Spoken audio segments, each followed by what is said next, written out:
guys, today we have my 2025 bow hunting setup. So sit back and enjoy. Don't forget to like, subscribe, and let's get into the video.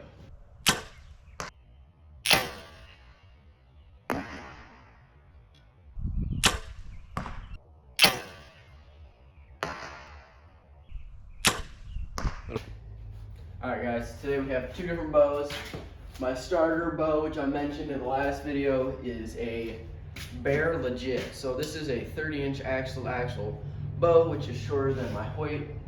And right now we have it set up for my little brother, but I'm shooting this TrueFire wrist rocket release with a custom antler stabilizer that I made, just something that I was trying out. And then HHA single pin, which is funny because I really like this sight because it's a single pin, so there's like hardly anything going on in the housing, so it's super easy to see, super clear, and you can shoot a long ways with it. But the only problem I had with it is it's not very good for hunting. So like you have a deer at 30 yards, so you dial to 30, but then it walks 35, and you have to keep dialing and dialing. That's my only problem with the single pin. That's why I traded out to the 3-pin, which I'll show you guys in a minute. So this whole setup is TrueFire wrist rocket release, my custom stabilizer that I made for this bow, a custom wrist strap that I made, 30-inch axle to axle. I had it set at 60 pounds, and that is a Hoyt single quiver on this Bear bow because we didn't like the other one because it stuck out so far. So it is relatively close up and tight. It looks sort of wonky, but it's there. So, and then the HHA single pin, I'm not sure what it's called, but here's some of the specs.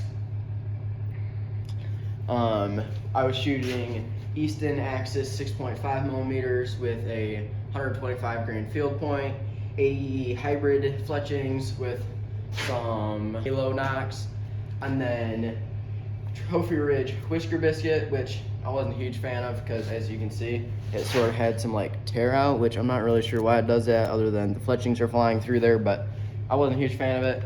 Strings wore out pretty quick. Yeah, they were stocks, but when you draw back the bow, this slides back and forth on this rail, and so then it wears out super easy because this is plastic. But then I'm not sure what peep that is, but cut that out.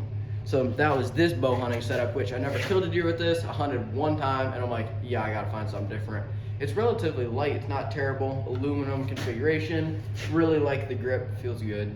All right, let's show you guys my actual 2025 bow hunting setup. All right, so this is my prime setup. This is the bow that I like, that I shoot with all the time. It is a Hoyt RX7 Ultra 34-inch axle to axle, which I don't really like how long it is because it gives a little more weight, but I'm pretty sure they're the same weight because that one's a little bit heavier because it's aluminum and it's an older bow. I'm running gas strings on this, just a stock peep, Hamskea rest, black gold 3-pin. I can't remember the name of it, but it works okay. Then Trophy Ridge stabilizer that came off that bow actually. And then this is something that I did to offset.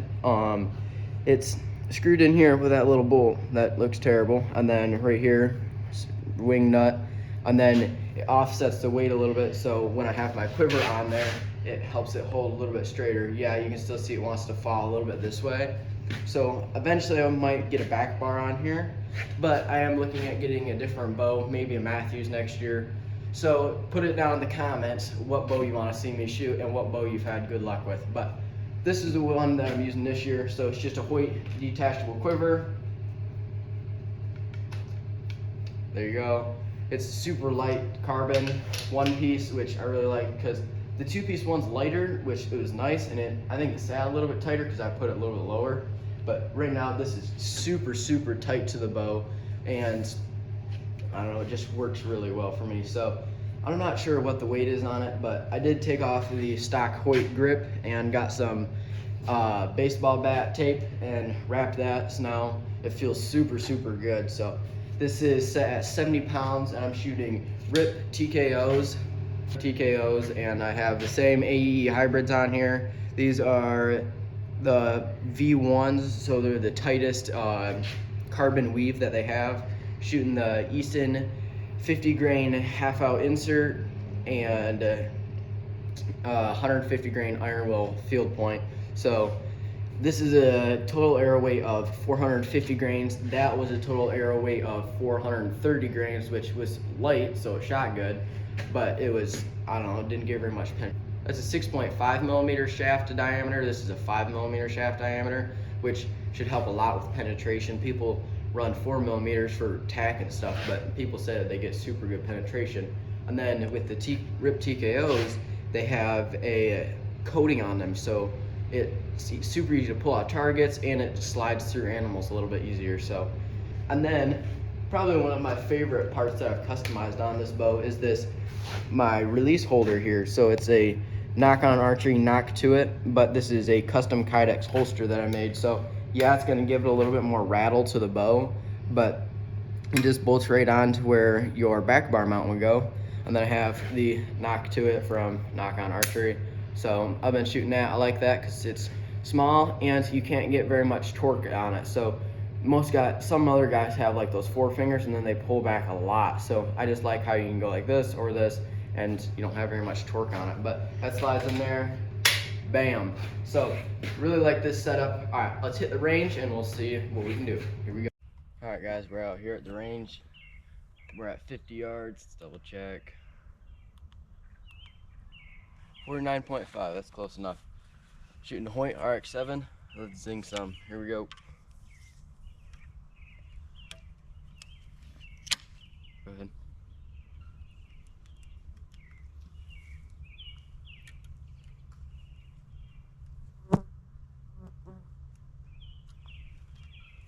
Here we go.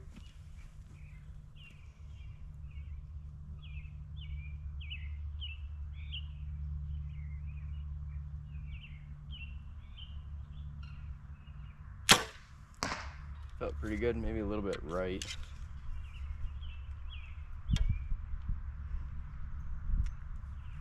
Take 2.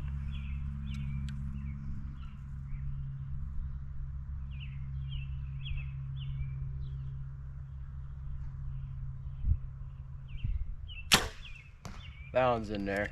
You can hear it. We've shot out our bag so much that you can hear the difference. It's a loud pop if you hit edge, and if it's in the center, it's a boom. Nice thunk. Shot 3.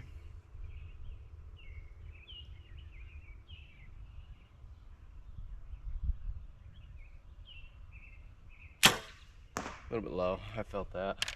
All right, let's go check. All right, walking up.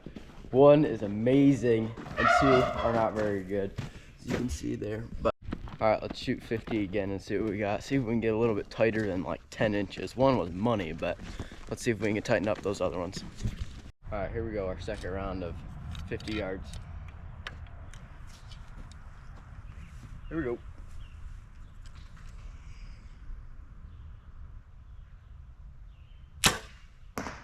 That arrow always flies right for some reason.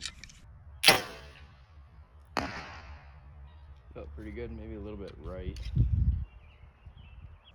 What about that one's in there?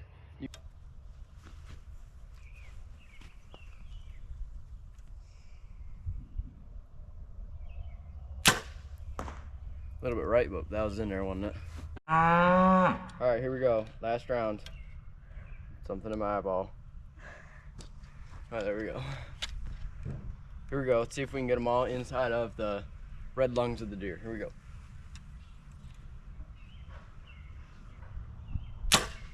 That's in. Yep. Nice. There's 1. See if we can get these other 2.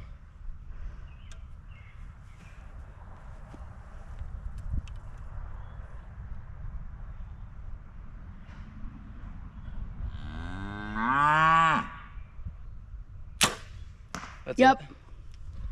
Oh. My eyes are watering. Huh? My eyes are watering. All right, here we go. 3. Can we do 3 for 3? Here we go. Sass is crying. He's so happy he's getting them in there.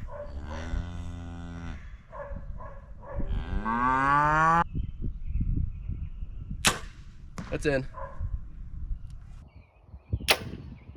Money. All right, there's 1. 1 of 2 more. Or 1 of 3, sorry. 1 of 3. That's it. Let's see if we got it. Here we go. Peter keeps saying it's below the green, which there's a green line just below the deer. He keeps saying, it's in the green. I'm like, what does that mean? Because there's a liver on here. Yeah, see? It's in the liver. Alright, 2 out of 3. If you got good enough broadhead, that's dead. The one's in the liver, yeah, but that's all dead. Alright, we just made it down here to target. 50 yards, 3 arrows. That's not terrible. It's awesome. Good job. And now Mom gets to pull them. Yay! Slave labor. Slave. You've come so far. Alright guys, thanks for clicking on the video. Don't forget to like, comment, subscribe, and we'll see you next time.